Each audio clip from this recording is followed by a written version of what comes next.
atau infografis. Video misalnya, itu tadi pengolahan sampah. Ibu-ibu, ini kami dari Ranting Trihanggo Selatan sudah melakukan pengolahan sampah dengan kompos.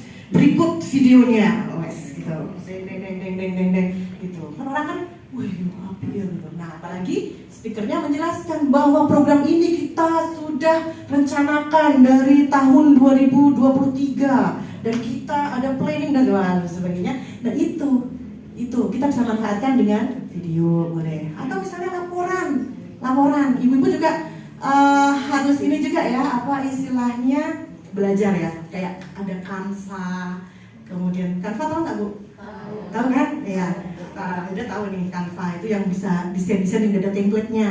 Ketika kita menyampaikan laporan misalnya, ya, nah udah intonasinya bagus, kemudian gesturnya keren gitu, kemudian laporannya juga keren, itu pendukung. Jadi bikin grafis, misalnya program kegiatan yang kita rencanakan di 2024 ada 15 yang sudah terlaksana 10, gitu kan? Kemudian 5 tidak terlaksana karena tidak ada dana.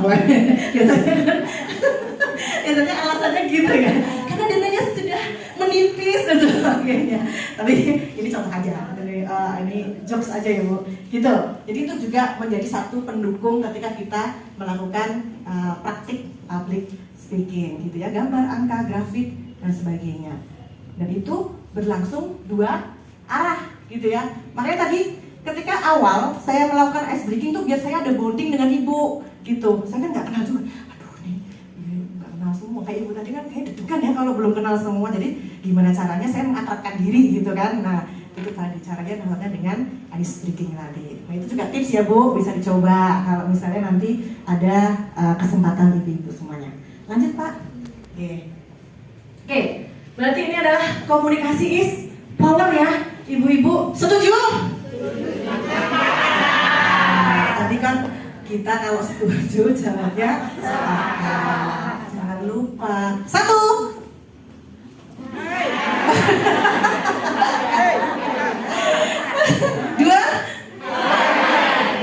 Dua ya. Tuhan. Sepakat setuju.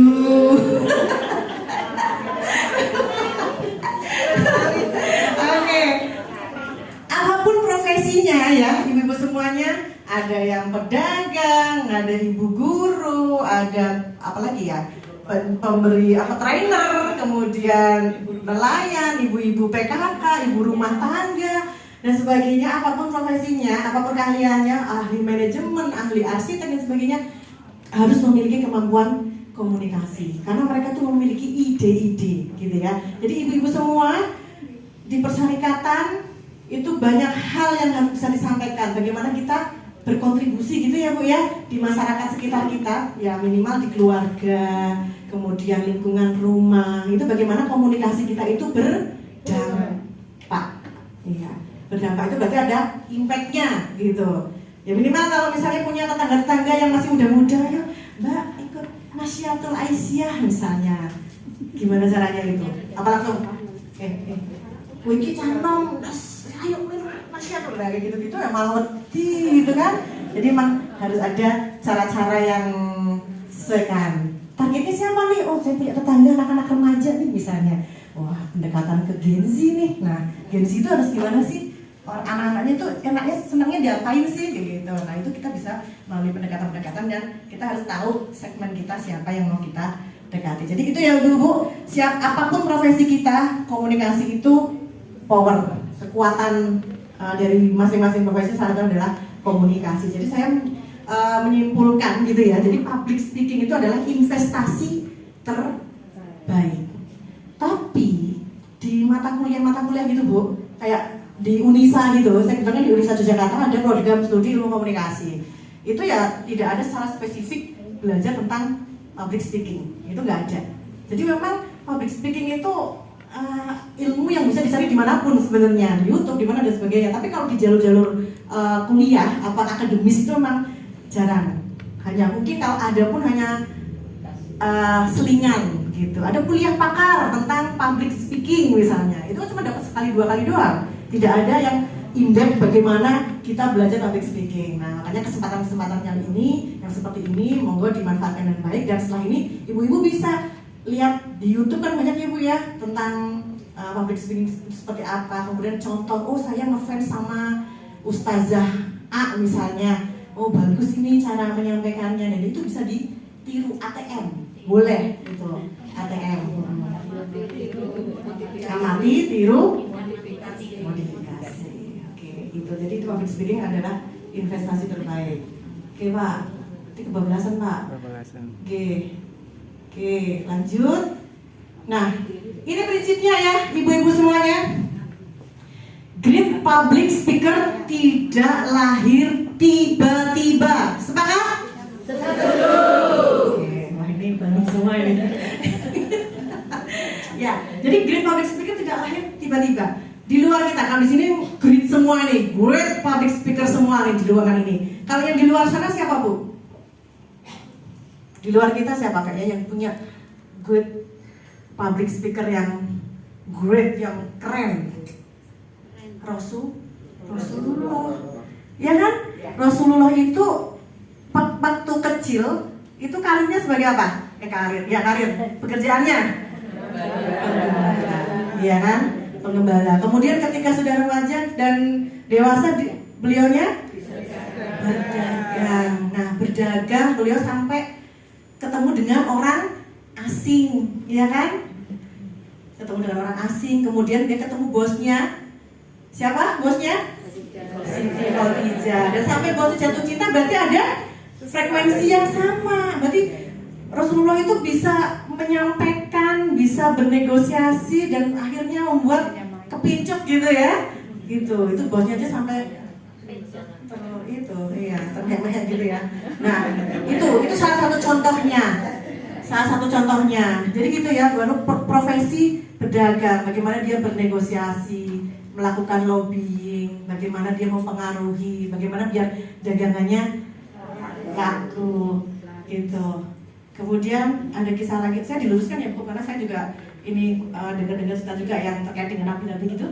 Nabi Musa sebetulnya yang Robi Sohli Sodri wa Yasirli Amri wa dan Isani yang ini juga bagaimana kita bisa lancar untuk berbicara. Ya, berarti di Al-Quran juga sudah disampaikan ya Bu ya, bagaimana kita memang dituntut memiliki kemampuan public speaking, dan kita harus great semua ini.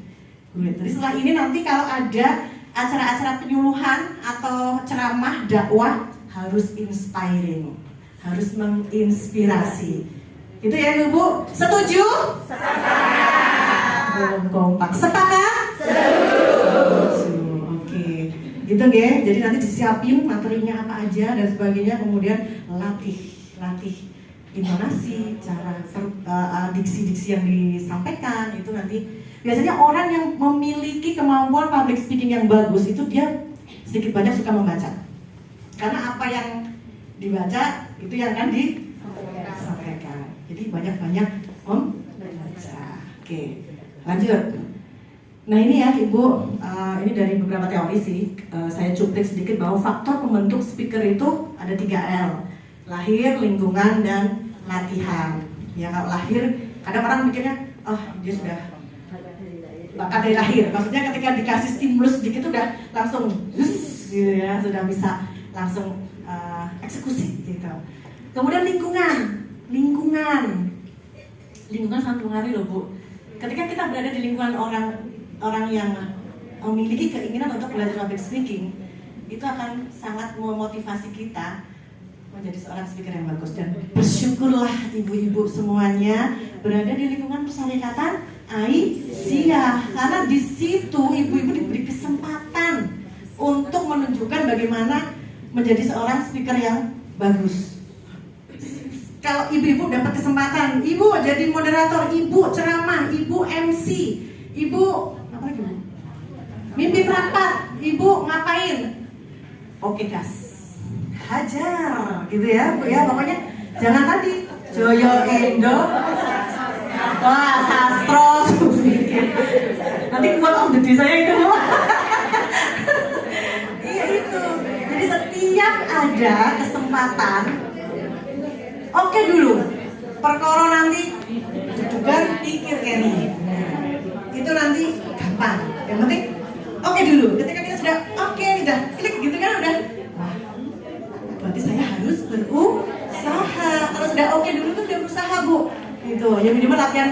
Assalamualaikum warahmatullahi wabarakatuh gitu kan misalnya. Terus di depan kaca. Boleh itu Bu. Lihat ekspresi kita. Wah, ternyata saya kalau ngomong kayak gini ternyata mukamu kok kayak gini ya gitu. Itu boleh itu di depan kaca sambil ekspresi gitu kan. Itu boleh. Gitu ya, itu lingkungan. Kemudian 3 latihan. Latihan. Dan latihan itu jam terbang juga mempengaruhi. Mbak Unisa ya kayaknya ya? Mahasiswa di sana? Oh iya, sering MC juga? Oh moderator. Ya tepuk tangan dong untuk anak muda ini. NA maksudnya, oke. Ya, itu tadi. Nah, latihan ini perlu continue ya Bu ya. Maksudnya kadang kan anget tai ayam. Biasanya lagi latihan public speaking, latihan habis itu udah melempem nggak pernah lagi. Itu diasah. Apalagi kalau nggak ada kesempatan juga, wah itu nanti malah hilang lagi. Jadi ketika ada kesempatan, jadikan kesempatan itu sebagai tempat untuk latihan. Gitu. Oke, lanjut.